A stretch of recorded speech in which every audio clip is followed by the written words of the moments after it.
Uh, Yesterday in the last class, we had discussed about the second concept of science 2 chapter, that is heredity and evolution. Okay, मागच्या क्लासमध्ये आपण heredity आणि evolution या chapter मधला दुसरा concept पाहिला होता. त्याचं नाव आहे ट्रान्सक्रिप्शन, ट्रान्सलेशन आणि ट्रान्सलोकेशन. ओके, त्या कन्सेप्ट नंतर आज आपण नवीन पॉईंट डिस्कस करत आहोत त्या चॅप्टरचा. Okay, that is another point of the chapter is evolution. तुम्ही पहा, आपण पेज नंबर 2 वर आलोय. पेज नंबर 2 मध्ये हेडिंग आहे इव्होल्युशन नावाची. So what is the meaning of evolution? Evolution म्हणजे काय? Evolution is nothing but the gradual change occur in the organisms from simple to complex. Gradual change occur in the organism from simple to complex is called as evolution. सजीवामध्ये जेव्हा हळूवार बदल होतो, कधी कसा simple कडून complex कडे, त्याला evolution म्हणतात. ओके, तर त्यामध्ये तुम्हाला काही क्वेश्चन विचारले आहेत. पहिला क्वेश्चन तुम्हाला विचारलेला आहे, what is the function of appendix in our digestive systems. Appendix म्हणजे काय आहे? एक प्रकारचा अवयव आहे ज्याला अपेंडिक्सला आपण वन टाइप ऑफ ऑर्गन असं म्हणतोय. आणि अपेंडिक्स काय करतं? मग आपल्या बॉडीमध्ये डायजेशन करण्यामध्ये मदत करतं का? तर खरं तर आपल्या शरीरामध्ये अपेंडिक्सचा काही रोल नाही आहे. आणि म्हणून अपेंडिक्स हा जो ऑर्गन आहे, तुम्ही या पिक्चरमध्ये पाहू शकता. हे पहा, इथं अपेंडिक्स तुम्हाला दिसतंय. हे अपेंडिक्स म्हणजे काय आहे? स्मॉल इंटेस्टाईन आणि लार्ज इंटेस्टाईन दोघांच्या मधला पार्ट आहे, त्याला म्हणतात अपेंडिक्स. तर ह्या अपेंडिक्सचा आपल्या शरीरामध्ये काही रोल नाही, पण आपले जे पूर्वज होते, गवत खाणारे जे प्राणी होते, त्यांच्यामध्ये मात्र ह्याचा उपयोग व्हायचा.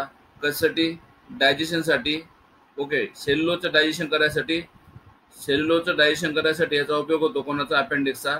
मात्र आपल्यामध्ये त्याचा उपयोग नाही आहे. नंबर 2, दुसरा प्रश्न विचारला आहे, are our wisdom teeth are really useful for the chewing of food. हे पहा, तुम्हाला दिसतंय आपल्या माउथमध्ये, आपल्या बकल कॅव्हिटीमध्ये 32 टीथ असतात, 32 दात असतात.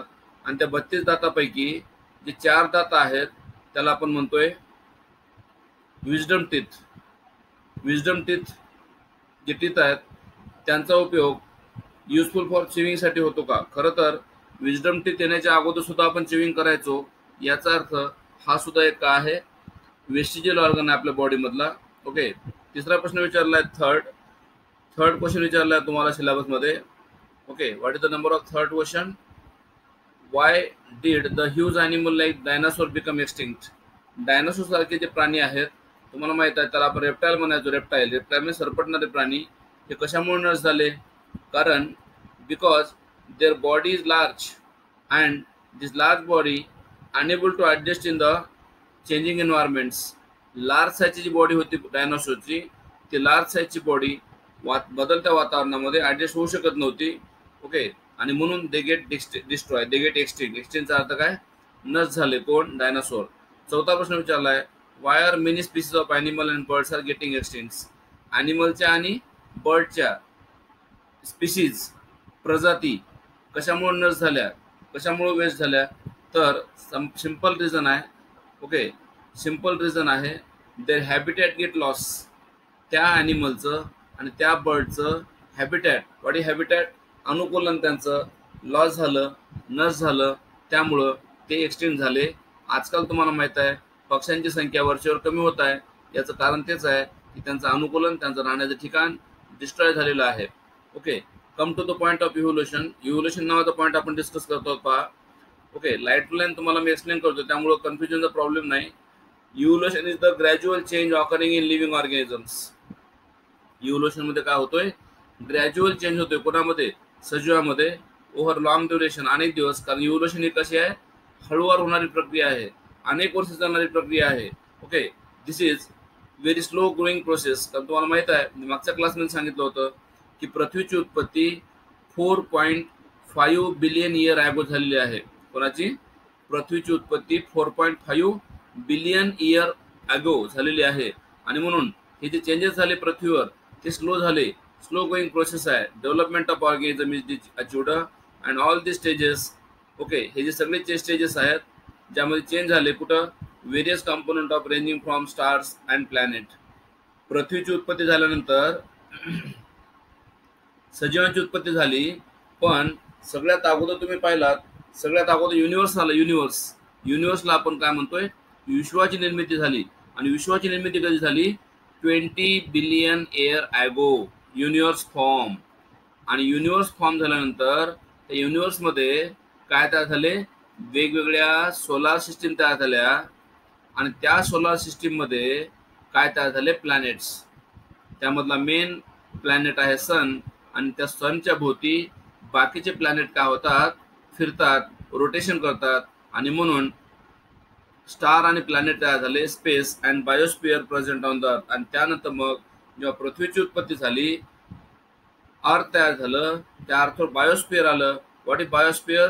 जीवावरण आलं, सजीव तयार झाले, ते हळूहळू तयार होऊ लागले. मायक्रोब आले, प्लांट आले, ॲनिमल आले. आणि अर्थ should be included in the study of evolution. म्हणून अर्थचा अभ्यास सुद्धा आपण कशामध्ये करतोय? इव्होल्युशन मध्ये करतोय. कारण अर्थ तयार झाली म्हणून सजीव तयार झाले, पृथ्वी तयार झाली म्हणून ॲनिमल आणि प्लांट तयार झाले, आणि फॉर्मेशन ऑफ न्यू स्पीसीज. आणि मग हळूहळू तुम्हाला माहित असेल, जसं जसं इव्होल्युशन होऊ लागलं तसं तसं पृथ्वीवर, अर्थच्या वर न्यू स्पीसीज क्रिएट होऊ लागल्या. Wien the earth is formed, then evolution start, and when evolution start, on that earth formation of new species occur, and that is called as speciation. आणि मग प्रत्येक सजीवाचं कॅरेक्टर चेंज होत गेलं, generation to generation of living organisms as response to the natural selection. आणि काही काही सजीवांमध्ये काय झालं? नॅचरल सिलेक्शन झालं, नेचरने त्यांचं सिलेक्शन केलं. आणि मग जे स्ट्रॉंग होते, हेल्दी होते, ते जगले, आणि जे अनहेल्दी होते ते पेरिश झाले, डिस्ट्रॉय झाले. आणि म्हणून त्याला म्हणतात नॅचरल सिलेक्शन. खालचा पॉईंट बघा, 3.5 billion year ago life had been non exist on the earth. 3.5 billion वर्षापूर्वी अर्थवर लाईफ नव्हती. And at the beginning of there have been only simple element in the ocean. आणि मग पृथ्वीवर अगोदर तुम्हाला माहित असेल बिग बँग थेरी झाली. कोणती थेरी झाली? बिग बँग थेरी झाली. आणि बिग बँग थेरीमध्ये काय झालं? फायरबॉल होता अगोदर, फायरबॉल. त्या फायरबॉलचा काही पार्ट तुटला, ब्रेक झाला, आणि त्यापासून काय झालं? मग त्या फायरबॉल पासून काय झालं? काही पार्ट वेगळा झाला, आणि मग त्यापासून स्टार किंवा प्लॅनेट्स वगैरे तयार झाले. ओके. आणि मग त्यापासून एक प्लॅनेट तयार झालं, त्यातलं नाव आहे अर्थ. आणि म्हणून जेव्हा बिग बँग थेरी झाली त्यावेळेस अर्थ हे सनपासून वेगळं झालं, हळूहळू कूल झालं. कूल झाल्यानंतर अर्थच्यावर अटमॉस्फिअर तयार झालं. अटमॉस्फिअरमध्ये काही गॅसेस तयार झाले, hydrogen, helium, nitrogen, carbon, oxygen, हे सगळे गॅस तयार झाले. आणि त्यातले काही गॅस एकमेकांना रिॲक्ट होऊ लागले, एकमेकांसोबत बाइंड होऊ लागले. आणि बाइंड झाल्यानंतर काय झालं? अर्थच्यावर सिंपल इनऑर्गॅनिक मॉलिक्यूल तयार झाले. त्यातला एक मॉलिक्यूल म्हणजे वॉटर. वॉटर हे सुरुवातीला वेपर फॉर्ममध्ये होते, नंतर त्याचं रूपांतर प्रिसिपिटेशनमध्ये झालं, म्हणजे पाऊस पडू लागला. आणि पाऊस पडू लागल्यानंतर जमिनीवरचे खड्डे बुजू लागले, आणि त्यातला एक खड्डा म्हणजे मग ओशियन. आणि म्हणून पृथ्वी तयार झाल्यानंतर ओशियन तयार झाला. आणि त्या ओशियनमध्ये ऑर्गॅनिक आणि इनऑर्गॅनिक कंपाऊंड फाइंड होऊ लागले, कॉम्प्लेक्स कंपाऊंड तयार होऊ लागले. सिंपल कंपाऊंड पासून कॉम्प्लेक्स कंपाऊंड तयार होऊ लागले. फॉर एक्झाम्पल, तुम्हाला माहित आहे प्रोटीन तयार होण्यासाठी अगोदर अॅमिनो ॲसिड पाहिजे ना. For formation of protein there is the need of amino acid. म्हणजे अगोदर अॅमिनो ॲसिड आले, नंतर प्रोटीन आले. पुन्हा न्यूक्लिक ॲसिड येण्यासाठी काय लागलं? न्यूक्लिओटाइड लागले. न्यूक्लिक ॲसिड तयारसाठी न्यूक्लिओटाइडची गरज पडली. अशा प्रकारे हे कॉम्प्लेक्स मॉलिक्यूल तयार झाले long period of time. Simple compound पासून कॉम्प्लेक्स कंपाऊंड तयार झाले. आणि first primitive type of cell have been formed. आणि पहिली सेल आली, प्रिमिटिव्ह सेल आली कुठं? ओशियनमध्ये आली, समुद्रामध्ये आली. लक्ष देऊ नये का? ही जी पहिली सेल होती ती कशी होती? हेट्रोट्रॉपिक होती. कशी होती? हेट्रोट्रॉपिक होती, परपोषी होती. सभोवतालच्या वातावरणामधून न्यूट्रिएंट शोषून घेऊ लागली. First cell, pre cell formed and mixture of different type of organic आणि इनऑर्गॅनिक कंपाऊंड तयार झाले. वेगवेगळ्या प्रकारचे ऑर्गॅनिक आणि इनऑर्गॅनिक कंपाऊंड तयार होऊ लागल्यानंतर, आणि increase at the cost of surrounding chemical. वेगवेगळ्या प्रकारचे केमिकल तयार झाले पृथ्वीवर. There may be had difference among those cells according to the principle of natural selection. म्हणून प्रत्येक सेलमध्ये सेलच्या आत difference among this cells. Okay, सेलच्या मध्ये डिफरन्स होऊ लागले according to principle of natural selection. Some may have show good growth. त्यातल्या काही सेल ज्यांचं मेटाबॉलिझम चांगलं होऊ लागलं त्या सेलची ग्रोथ चांगली झाली. ओके, म्हणून त्यांची ग्रोथ चांगली झाली. तर त्यातल्या काही सेल पिरीज झाल्या, नष्ट झाल्या. पिरीजचा आता काय नष्ट झालेल्या आहेत. ओके, का? कारण त्या सेल ऍडजस्ट होऊ शकल्या नाहीत कुठं, चेंजिंग एन्व्हायरमेंट मध्ये. ओके, आणि म्हणून at present crores of species of plants and animals are present. तुम्हाला माहित असेल सध्या परिस्थितीमध्ये 1.7 मिलियन्स एवढ्या स्पीशीज पृथ्वी तलावर आहेत. ओके, आणि मग ह्या ज्या सगळ्या स्पीशीज आहेत, प्लांटच्या आहेत, ॲनिमलच्या आहेत, मायक्रोबच्या आहेत, आणि मग जनरली ह्यूज डायव्हर्सिटी तयार झाली. डायव्हर्सिटीचा अर्थ काय? विविधता. आणि विविधता तयार होत असताना कॉम्प्लेक्सिटी तयार झाली. कोणामध्ये? सजीवामध्ये. कोणापासून? Simple to complex. For example सांगितलं त्यांनी, ॲनिमलमध्ये तुम्ही ऐकलं असेल सिम्पल ॲनिमल जे होते लाईक पॅरामोशियम आणि अमिबा होते, आणि त्यापासून ह्युमन, मॅन आणि जॅन्ट व्हेल तयार झाले ना. ॲनिमलमध्ये पॅरामोशियम सारख्या सजीवापासून, अमिबा सारख्या सजीवापासून, युनिसेल्युलर ऑर्गॅनिझम पासून मॅन आणि व्हेल तयार झाला. व्हेल म्हणजे मासा तयार झाला, देव मासा. आणि प्लांटमध्ये पाहिलात तर प्लांटमध्ये unicellular algae like chlorella. Chlorella नावाची एक युनिसेल्युलर आल्गी आहे. त्या आल्गीपासून काय तयार झाले? ह्यूज बनियान ट्री बनलं. बनियान ट्रीचा अर्थ काय? वडाच झाड तयार झालं. आणि म्हणून the life exist on the earth everywhere from equator to both poles. तुम्हाला माहित असेल पृथ्वी गोल आहे, आणि पृथ्वी गोल असताना पृथ्वीच्या मध्यभागाला म्हणतात इक्वेटर. मध्यभागाला काय म्हणतात? इक्वेटर असं म्हणतात. आणि दोन्हीकडच्या बाजूला दोन कोण असतात? पोल असतात. पृथ्वीमध्ये मध्यभागी इक्वेटर असतं, दोन्हीकडे दोन पोल असतात. तर सगळ्यात जास्त सजीव कुठे आहेत म्हणलं तर इक्वेटरवर आहेत. कुठे आहेत? इक्वेटरवर सगळ्यात जास्त सजीव आहेत. आणि म्हणून organisms are present in all place. Like सजीव कुठे आहेत? एअरमध्ये आहेत, वॉटरमध्ये आहेत, लँडवर आहेत, रॉकवर आहेत, सगळीकडे आहेत. आणि human have shown curiosity about the origin of life. मानवाला जिज्ञासा आहे कशाबद्दल? Origin of life. सजीव कसे तयार झाले, पृथ्वी कशी निर्माण झाली याबद्दल. आणि such a great diversity in the life present on the earth since ancient period. एन्शियंटचा अर्थ काय? प्राचीन काळापासून अशी पृथ्वी तयार झाली, पृथ्वीवर उत्पत्ती झाली. ओके, आणि म्हणून different theories have origin of the evolution. इव्होल्युशनसाठी वेगवेगळ्या सायंटिस्टनं वेगवेगळ्या थिअरी मांडलेल्या आहेत. त्या थिअरी आपण पाहणार आहोत पुढं. And if life have been proposed till today of which theory of gradual development. आत्ता जी लाईफ सध्या आहे त्या लाईफ तयार करण्यासाठी जी थिअरी मांडली गेली त्या थिअरीचं नाव आहे gradual development of living organism accepted. आणि त्याला म्हणतात डार्विनची थिअरी. ग्रॅज्युअल डेव्हलपमेंट झाली, स्लो डेव्हलपमेंट झाली कोणामध्ये? ऑर्गॅनिझम मध्ये असं सांगितलं गेलंय. आणि ही थिअरी कोण मांडली? डार्विननं मांडलेली आहे. त्यानंतर थोडा हिस्ट्रीमध्ये पाहिलो आपण, हिस्ट्रीमध्ये डोकावलो. Some of history of organism will C.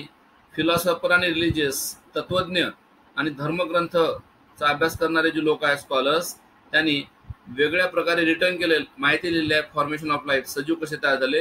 आणि त्याने सांगितलंय, डिस्कशन केलंय काय?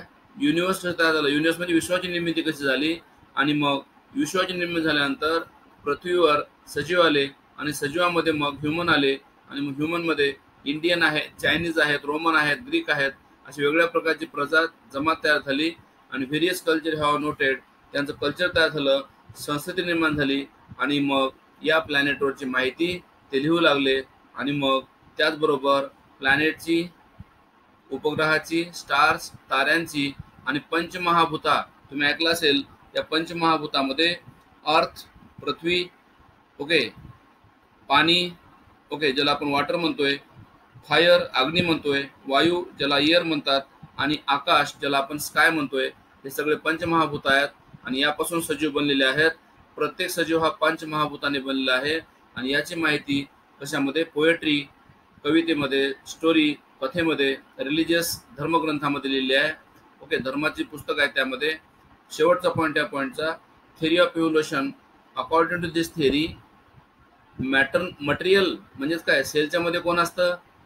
फर्स्ट लिव्हिंग मटेरियल म्हणजे प्रोटोप्लाझम. लक्षात ठेवा, ज्या सेल लिव्हिंग आहेत त्या सेलमध्ये प्रोटोप्लाझम असतं. आणि म्हणून फर्स्ट लिव्हिंग मटेरियल जे आहे सेलच्या मध्ये त्याला म्हणतात प्रोटोप्लाझम. खरं तर नावामध्ये अर्थ आहे प्रोटो म्हणजे फर्स्ट, प्लाझम म्हणजे लिक्विड, पहिलं लिक्विड सेलमध्ये तयार झालं त्याला म्हणतात प्रोटोप्लाझम, आणि हे प्रोटोप्लाझम सेलमध्ये तयार झालं आणि ते सेल ओशनमध्ये तयार झाले, समुद्रामध्ये. Due course of time unicellular ऑर्गॅनिझमचं काय झालं, युनिसेल्युलर ऑर्गॅनिझमचं हळूहळू चेंजेस होऊन युनिसेल्युलर ऑर्गॅनिझमचं रूपांतर लार्ज आणि कॉम्प्लेक्स ऑर्गॅनिझम झालं, आणि all the changes were slow आणि ग्रॅज्युअली सगळे बदल हळूवार झाले. आणि duration of all the changes it at most 300 crore year. सगळे बदल होण्यासाठी किती वर्ष लागले, 300 करोड वर्ष लागले. Changes and development of living organism occur and round the multi dimensional. म्हणून ही डेव्हलपमेंट होताना मल्टी डायमेन्शनल झाली, म्हणजे कशी वेगवेगळ्या पद्धतीने झाली, वेगवेगळे सजीव वेगवेगळ्या पद्धतीने डेव्हलप झाले आणि lead to the evolution of different type of organisms. म्हणजे एकीकडे आल्गी तयार झाले, एकीकडे प्लांट तयार झाले, एकीकडे मायक्रो तयार झाले, एकीकडे फंगाय तयार झाले, एकीकडे ॲनिमल तयार झाले, म्हणजे असे अनेक प्रकारचे सजीव तयार झाले. आणि मग ऑर्गॅनिझम तयार, दिस ओव्हरऑल प्रोसेस कॉल्ड इव्होल्युशन. आणि अशा बदलाला आपण काय म्हणतोय, इव्होल्युशन म्हणतोय. आणि ज्यामुळं ऑर्गनायझेशनलचा अर्थ सजीव तयार झाले, ऑर्गॅनिझम तयार झाले. आणि progressive development plants and animals, प्लांटमध्ये आणि ॲनिमलमध्ये ऑर्गन तयार झाले. तुम्हाला माहित आहे सेलचं टिश्यू बनतो, टिश्यूचं ऑर्गन बनतो, ऑर्गनचं ऑर्गन सिस्टीम बनते, आणि शेवटी ऑर्गॅनिझम बनतो. तर अशा प्रकारे ऑर्गॅनिझम तयार झाले from ancestor having different structural and functional organisation.